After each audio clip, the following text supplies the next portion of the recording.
Let us pray. Heavenly Father, help us with the mysteries of this universe. In Jesus' name, amen.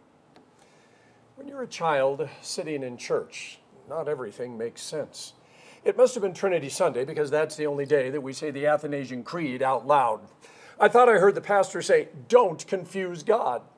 The actual creed says, not by confusion of substance, but by unity of person. But when you're coloring or daydreaming or sleeping and suddenly something pops up, you don't always hear the right words in the right order.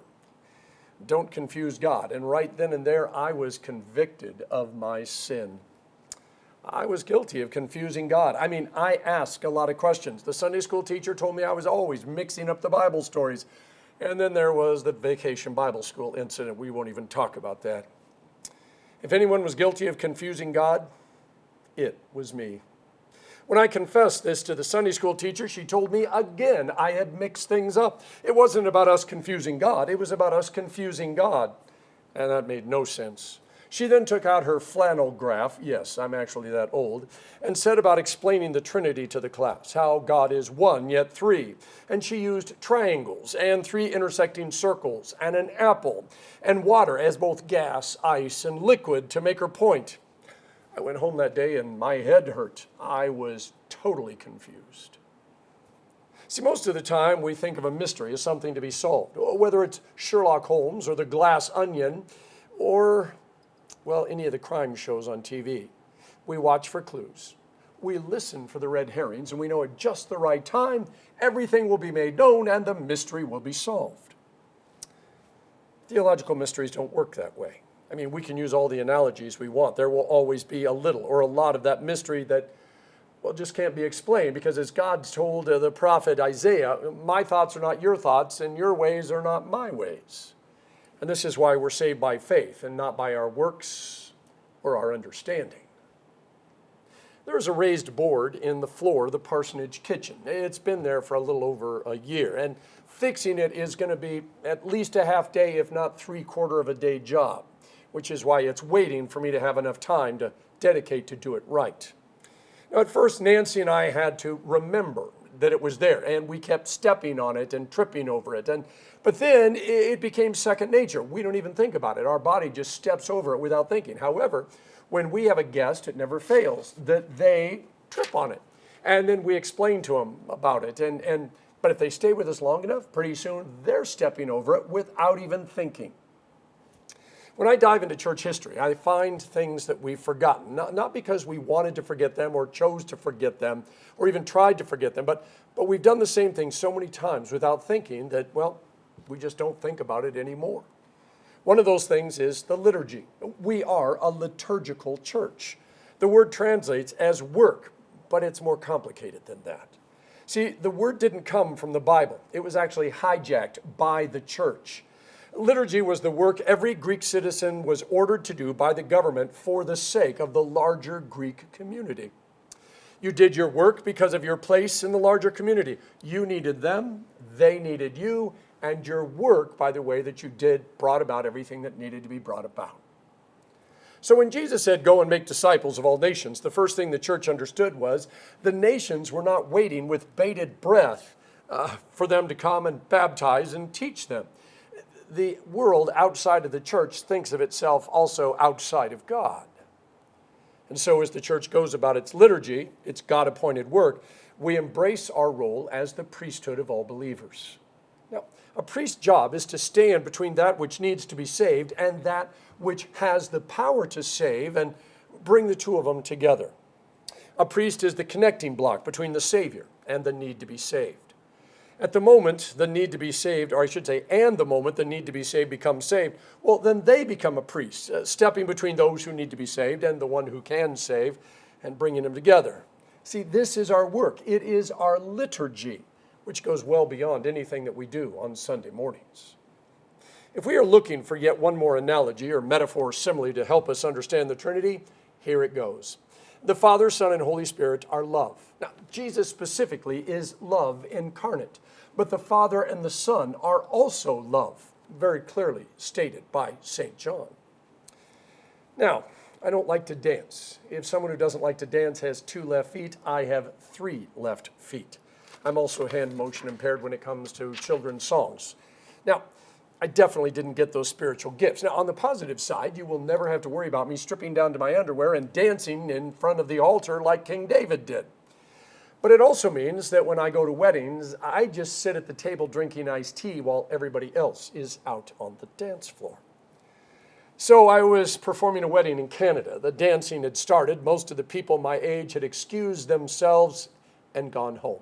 I was riding with the parents of the bride, so that wasn't possible. So there I was, sitting there, just enjoying myself, watching the dancing, talking occasionally to a few people, when one of the bridesmaids came over and said, "Why aren't you dancing?" I explained the whole 3 left feet thing, and she said, "Tell you what, if you'll let me have that little plastic pastor thingy, come out on the dance floor, we won't make fun of you, we'll teach you a couple of dance moves." Now, against my better judgment, I actually went out on the dance floor, surrendered my little plastic thingy, and true to their word, they did not laugh at me, and they tried to teach me a few dance moves. After one song, I came back to my table. But I learned something. I actually learned something that was really, really cool. By the way, it wasn't the dance moves I learned. It was the fact that their reason for being on the dance floor was an honest and open expression of their community. It was a response to the music, but it was also a response to one another. If I had been part of their community, there could have been no better place for me than to be out on the dance floor, because that is where they were expressing their community.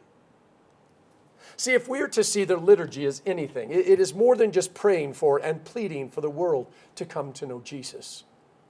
It is seeing all of creation as a dance, with the Father and the Son and the Holy Spirit dancing through the universe in holiness and eternal love. And as imperfect and 3-footed as we might be, they invite us to join them in their dance. They promise not to laugh and to show us how it's done. And as we are dancing, at first uncomfortably and awkwardly, they draw us deeper and deeper into the dance. Their love for one another wrapping itself around us until we are as much a part of the dance as they are. And once we're part of the dance, we want others to be part of it. And so our liturgy becomes our way of drawing them in. Well, almost every other church holiday, especially the ones with white stoles and paraments, are about the power and the work of God. Holy Trinity is about a doctrine, an official teaching of the church.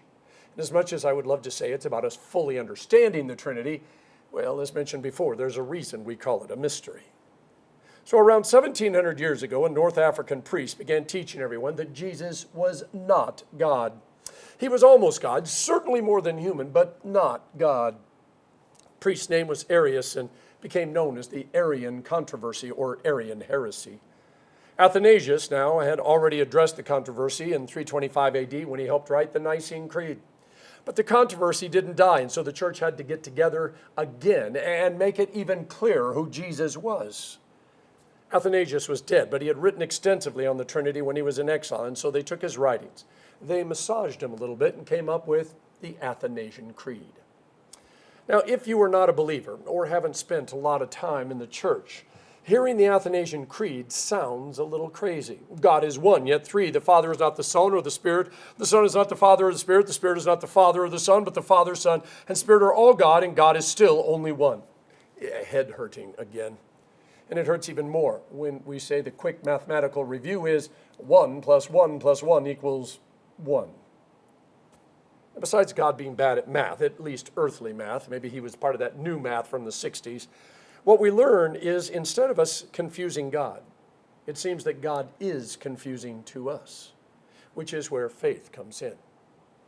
For thousands of years, the Jewish nation has spoken the words, "The Lord our God, the Lord is one," and we totally agree. It's a quote from Deuteronomy 6, considered one of the most important Jewish beliefs. But right there in Genesis 1:2, it says the Spirit of God was brooding, King James, or hovering over the waters. Then in Genesis 1:26, God says, "Let us make man in our image." Psalm 51, King David cries out, "Hey, God, take not your Holy Spirit from me." And of course, Jesus in Matthew 28 says, "I want you to baptize in the name of the Father, the Son, and the Holy Spirit." There is no doubt God is one, but also God is three, and therein lies the mystery. I love it when St. John says God is love. Now, you cannot be love unless you are loved and you love. To love yourself and to be loved by yourself doesn't count unless you're a Trinitarian mystery. See, where Arius and others got their crazy idea that Jesus wasn't God was partially because Jesus kept saying, I only do what the Father tells me to do. And later he says, well, the Spirit will take from what is mine and declare it to you. See, in their minds, this set up a hierarchy. God the Father is the greatest. Jesus is not quite as great, and the Holy Spirit is a little less than that. So one God, the Father, and some Hanai family members that God gave special powers to, but still are not equal to him. All of this ignores Jesus' statement, I and the Father are one. And if you've seen me, well, you've seen the Father. Where people often go wrong is the assumption that when someone does something because someone else tells them, it's because they have to. The one doing the telling is senior. The one that has to do the stuff is the junior. So in Arius' case, it meant that God the Father was God senior. Jesus was God junior, and the Holy Spirit was God the third. When Jesus says he only does what the Father tells him to do, it's because they are in such a deep and profound relationship that they are in full agreement, that they are totally understanding of each other. They completely trust one another. Before one says anything, the other already knows it. See, each person of the Trinity has an assigned task. The Father is the Creator, the Son is the Redeemer, the Spirit is the Sanctifier. They take the lead in each of those areas, but with the total support and agreement of the other two members of the Trinity, as though it is just one of them working. Imagine loving and trusting someone so much that you know what they're going to ask and you're willing to do it because you're in total agreement even before they ask. And there's no question of who's in charge or the layers of control because they are one in thought, spirit, and action. It is a love so deep and so profound that it is almost impossible to tell where one begins and the other ends. If you didn't catch it, it was a rhetorical question because I can't imagine being so one with someone that I never question, doubt, or hesitate. Such a relationship is unknown to me, and yet it is something that I want, I desire with all of my heart, mind, soul, and strength.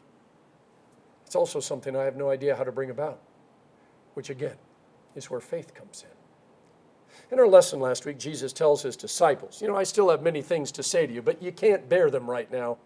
Any of the kids who were listening know exactly what he was saying because adults are famous for saying, you aren't old enough, smart enough, experienced enough to understand this, so just, you're going to have to trust me.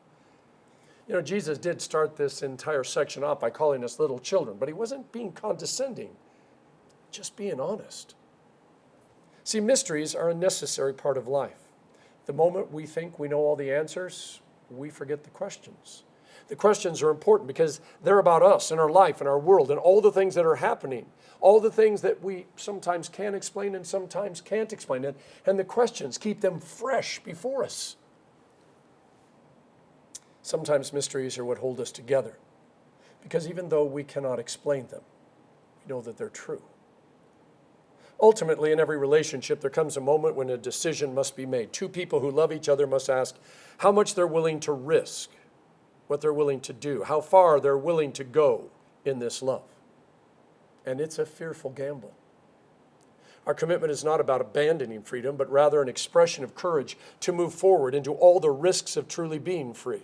And the risk of loving someone who we cannot possess or control, but who we share our life and our love with.